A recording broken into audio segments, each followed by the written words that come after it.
خو نه ښکاره کوي. ملګرو تاسو بیا څنګه کمنټ کوئ یار؟ لږ صحیح ته سره داسې کمنټ وایې ما له خوند راکوي یار زه چې غلط کمنټ وایم یار. خفه نه شئ خو زمونږ را روان کم نسلونه چې دي هغه او کم ځوانان چې دي هغه همدارنګې دي. لکه ټیک ټاک ته دونه حد ته رسولي دي. د دې هلک کم ویډیو په تاسو په سوشل میډیا ډېر زیات ګورئ. که ټیک ټاک کوئ یا فیسبوک کوئ نو هره ویډیو تقریبا د ده راوړي.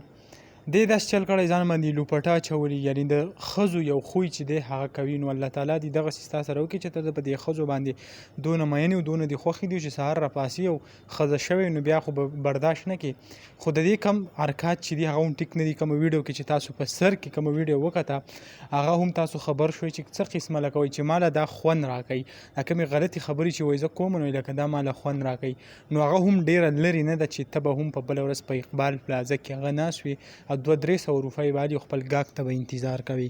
الله تعالی دې وکړي چې زمونږ کم پښتانه چې دي او کم را روان نسلونه چې دي هغو ته دې الله تعالی صحیح لاره وښیي. که نه که د دې ټیک ټاک دا زمانه او داسې قسمه چلونه نو حالات ډېر زیات ګډوډ دي او خلک چې کم دی هغه ډېر زیات بل طرف ته روان دي.